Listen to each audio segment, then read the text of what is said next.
I'm going to welcome up on the stage Hazjier Pourkhalkhali, the Global VP, Strategy and Value of Optimizely. And we just had a little chat. He's a highly experienced SaaS executive, let me say that. He founded multiple companies and he's a co-author of a scientific study. Yeah, please come join me. Yeah, sure. We'll give you applause later. On experimentation with Harvard Business School. I'm saying that right? Absolutely. I'll say the title too. The effects of hierarchy on learning and performance in business experimentation. And you won the best PhD paper prize at the 80th Academy of Management. Am I saying it right? Absolutely. Big round of applause. Thank you.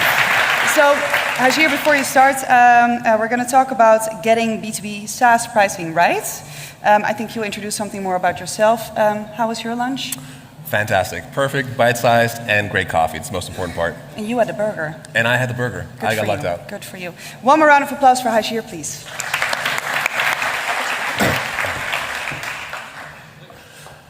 So, I'm really excited to talk to all of you about B2B SaaS pricing because I think this is one of the hardest and most misunderstood concepts in our space, and it's also one that I've seen a lot of people struggle with over the years. So, I really think about SaaS pricing around what is a customer-first approach to take. Because so much of the research and the papers around SaaS pricing are all coming from classical economics, and they tell us people are all rational actors. If you optimize your price points, you optimize the segment of the market, people will buy at the right price points. But a lot of economic research really disagrees with this. And so a really good example of this comes by way of Daniel Kahneman, who wrote Thinking Fast and Slow. And he said, people's fundamental feelings about losses and gains are really not symmetric. We really feel more pain when we lose $10,000 than we feel pleasure when we get $10,000. And I want you to think about that. Imagine your company comes back to you at the end of the month and they say, hey, you know what? We underpaid you by $10,000. Here's $10,000 extra. So you get 10,000 euros and you're like, great, this is extra money. It makes you happy. You get a short-term euphoria. Now imagine for a moment the opposite happens. Your company says, hey, we overpaid you by 10,000 euros. We made a mistake. We've got to take 10,000 back. Now you're deeply angry. You're frustrated. Your finances are hurt. You might even be thinking about quitting. The two feelings don't balance each other out. They're really not symmetrical. And this fundamental feeling explains to us that a lot of economics and price optimization misunderstands how people truly make decisions. And so I want to start by way of an experiment, because Optimizely at its core sells an experimentation platform. And a really good experiment run on our platform comes by way of Maxis, who creates the game SimCity. Anyone here ever played The Sims, Sims Online, SimCity? Awesome. Okay, that is the majority of this crowd here. So a little bit of behind the scenes on how Maxis markets these games to you. So they tried two different versions where they added this pre-order campaign. When the new SimCity game came out, you see pre-order and get $20 off your next purchase. And they wanted to know, is this gift card a good idea? Are we optimizing our prices right? So they tried a second version where they got rid of the gift card. And if you think about this, there's fundamentally a couple outcomes that are possible. Because your goal is, we're going to give people a $20 gift card, they're going to buy more games down the line, and hopefully we get more purchases as a result of this. So 3 things can happen. Number 1, you actually have a huge success. You have way more sales than the cost of the gift card. Option number 2, it evens out. Sure, there are extra sales, but the extra sales are offset by the cost that you're taking on. And lastly, you're just categorically worse off. You have fewer sales and you have extra costs. So we're going to vote on this for a moment. I want you all to raise your hands if you think that they sold way more copies than the cost of the gift card. Who here believes this was a big success? I'm seeing like 1 hand raised and then 3 hands tepidly, like just shoulder height so nobody else can see in case you got it wrong. How many of you think it washed out? Sure, you had some extra sales, but didn't really make a difference. Okay, hands are this time like head height and higher, so I'm seeing a lot more confidence in this audience. And lastly, who thinks it's worse off? They sold fewer copies. An equal number of hands raised. So what's fascinating about this is when they got rid of the gift card, they sold 40% more copies. I want you to think about this for a second. There's 2 options you have as a consumer. Option 1, you spend $60 on a $60 video game. Option 2, you spend $60 on a $60 video game and a $20 gift card. And for some reason, the gift card turns you off by 40%. Now, why might that happen? Any guesses from the crowd? Feel free to shout it out. It's a small audience. Please. I think that the gift card might feel like you're obliged to do another purchase. feel like, number one, I think the battery is off-putting. You get like this commercial. Yeah. And I think that the gift card makes you feel like you're obliged to do some more purchases. So a really good point, right? This gift card is only valuable to you if you want to buy a second game from Maxis. So you have this easy conversion, right? You just want to buy the game you're interested in. And suddenly you have to think about buying a game that doesn't exist yet. So your purchase got twice as complicated. Not only do you have to buy the game, you have to ask yourself, is there another game that I want to buy? So it might not be valuable, but why does that turn you off from purchasing? Because something else is happening here too. Please. It's triggering your second into the brain that you need to think about this purchase. Like already doing one thing. It's complicating the thinking process. You got to get deeper into this. And one more critical one. It's distorting your perception of value. Because when you spend $60 on a $60 game, great. You spent the money, you got what you wanted. When you spend $60 on this, you're buying a $40 game and a $20 gift card you might not want. Because you don't actually know what the game is worth. So instead of reacting to the $20 gift card you're getting extra, you're reacting to the perception of losing $20 of value on the game. And that is why people end up purchasing far less. Now, you can see the same thing happen in reverse at The Economist. Now, this is a great study from Daniel Ariely, and you can see two different versions of the Economy subscription pages. In the first version, you have $60 for the online subscription and $125 for digital and print. And in the second version, they added a third option, get print for $125. What's really interesting about this is when you give people the option to spend $60 for digital only and $125 for digital and print, 68% of all purchases go for digital only. They choose the value option. But when you add the $125 print subscription, something flips in the consumer's minds. Suddenly, nobody wants the print subscription, but they're suddenly really sure that the digital plus print is a great value. In one go, they re-anchored the value of the products, and consumer sentiment shifts. And as a direct result of that, prices went up by around 40%. So you can see the price optimization in B2B fundamentally isn't just about optimizing your margins and price points. It's about understanding the decisions that your consumers and your customers are making. And that is what I want to talk to you about. How can we best optimize pricing? Now, I want to start with the start of my pricing journey at Optimizely. At the time, Optimizely was a company with north of $100 million of revenues and about 40% market share in client-side experimentation. And we had numerous competitors in our space. Big heavyweights like Adobe Target, Oracle Maximizer, Google Optimize, and a lot of pure players, AB Tasty, LaunchDarkly, VWO, and the likes. And we had to ask ourselves, how do we optimize prices? How do we make sure we take advantage of our competitive position? We improve our position in the market fundamentally. Today, Optimizely has $4 million of revenues and has grown substantially, but there's a good chance to give you a sense of how we got to that point and some of the research that went along the way. So the first is we did substantial research because you really want to understand the pain points of your customers.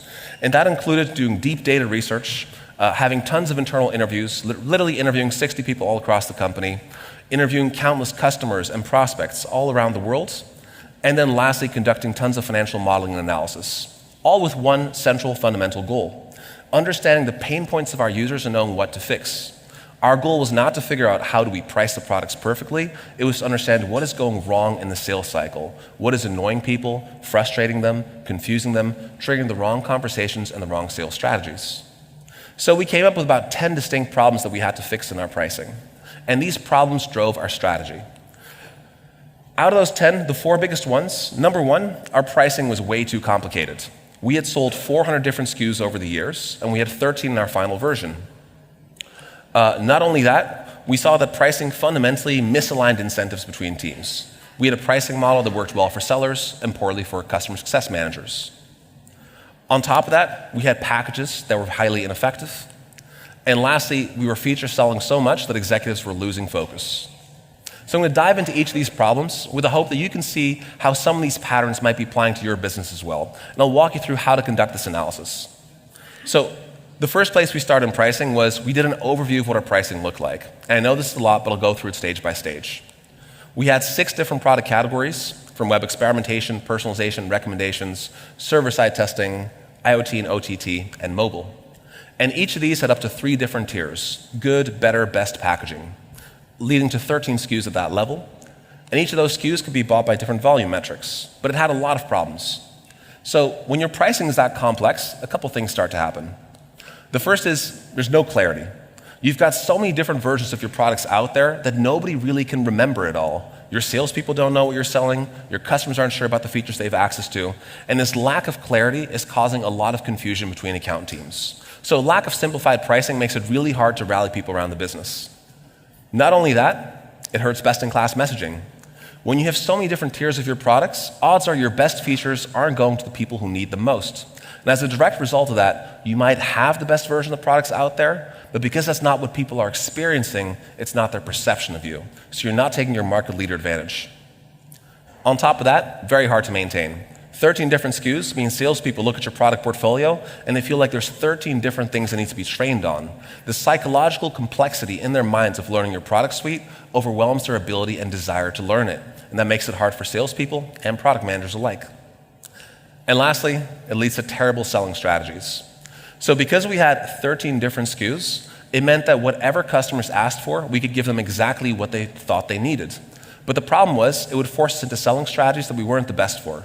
So I'll give you a couple examples of this. Because we switched from 13 SKUs, 6 different products with 3 tiers, into 2 products with 3 tiers. There's the client-side solution, front-end, web, and the server-side solution, full stack, at the bottom. And each had 3 tiers. And instead of telling you every single product you wanted and which tier you wanted and which feature you wanted, we simply said, hey, listen, we're the best in the market. We've got all the features you need. Do you want to experiment? Great. Server-side or client-side? Cool. Do you want personalization as well? Trust us, it's got everything you need. It's a much simpler conversation. But what that did for us is it got us out of the weeds of trying to sell every single feature. And on top of that, let's say you're going up against a pure player in a particular niche. In our cases, we sell experimentation. And some people might want to buy an experimentation solution for a mobile app. What would happen would be our sellers would go out there and say, great, I'm only going to sell them the mobile version of our products. But pure players tend to be better at their distinct niche. So suddenly our sellers have access to all this technology and they pick the smallest segment to go head-to-head against somebody else. And in that process, they're equally matched. They have no overwhelming advantage. So we changed that. If somebody wanted to sell a mobile product, they had to sell our full stack solution. And that includes our mobile products, iOS, Android, OTT, and server-side solutions. So suddenly, instead of going up against someone and saying, hey, you've got an iOS SDK, we have an iOS SDK, we'd say, okay, cool. Our competitor's an iOS SDK, well, we have all the mobile SDKs for you, and we can go hook up to your server-side architecture. And suddenly we'd go from trying to please a few mobile developers to trying to pull in their data, their engineering, and back-end teams.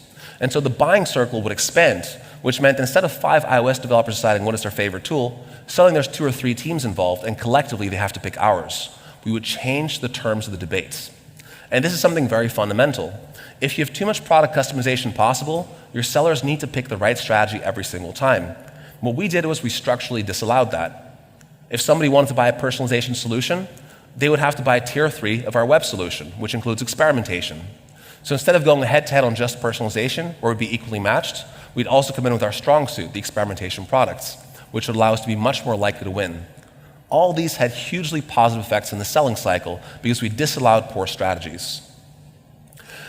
Now, a second problem we had to fix was on volumes. Now, how many of you have seen this? You've got a lot of different products you sell, and there's tons of metrics you can price by any point, seats, users, visitors, whatever that might be. The problem we had was we had so many distinct metrics that it led to a lot of misalignment between teams. So if you buy one product from us back then, you could buy 3 different products, each with 3 different amounts of volumes. And the problem was you've got your customer success teams who are trying to retain the accounts, and your sellers who are trying to expand. So let's say you got a contract, they got 2 products, web and mobile, and they have 2 million users each. After a year, they decide, hey, you know what? I've got too much web users and not enough mobile. So they churn by $1 million on one, or by 1 million users on one, and they expand by 1 million on the other. The net result would be the CSM would be upset because they're losing money on their portfolio, their gross dollar retention goes down, and the seller is happy. They got some expansion revenues. They actually made some money. Well, the business made nothing. A lot of hours were spent, no extra money was generated, 1 person was hurt on comp, 1 person gained on comp, and the business comes out flat. Structurally, we are in a feedback loop that doesn't help anyone. So we switched to a model where all volume was universal. Instead of nitpicking every single count and every single team that was up or down and stressing with every turn of the wind, we made sure we were balanced across that portfolio. We made sure that we only grew when the account grew collectively. And that forced everyone to play for the same team. We did another analysis, and we actually found out something very important, which is we looked at over 130 churns that happened across the year that were partial churns, where people went down in volume. And what's the biggest pattern you notice? The vast majority of people end up at whatever your smallest plan is. When the economy's going down, when people's budgets are short, they'll try and pick the smallest package possible. And the problem we had was we actually knew this is terrible for our customers. If you buy the smallest package that we sold at the time, you wouldn't have enough data. We sell experimentation, and you need a sample size to get significance. And if you buy the smallest possible sample, you're basically hamstringing yourself. So what do? We made a new smallest package that actually obsoleted the bottom half of the portfolio.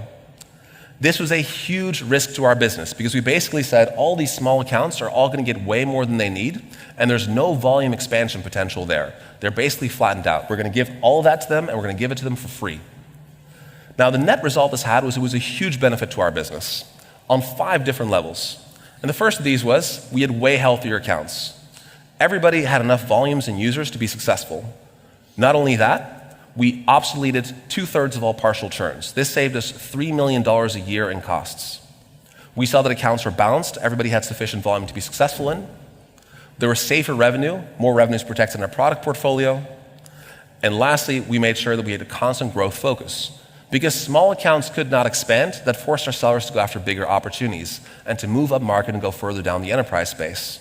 So in one go, by obsoleting all of the expansion potential in small accounts, all of our sellers were forced to refocus to big accounts. We structurally changed the sales strategy by obsoleting poor approaches.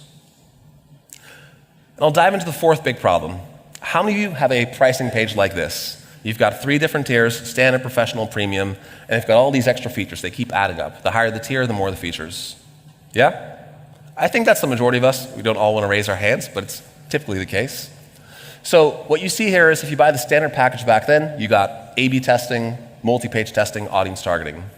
But if you bought professional, you could also funnel test. You got advanced audience targeting. Nobody knows the differences. One is targeting, one is advanced.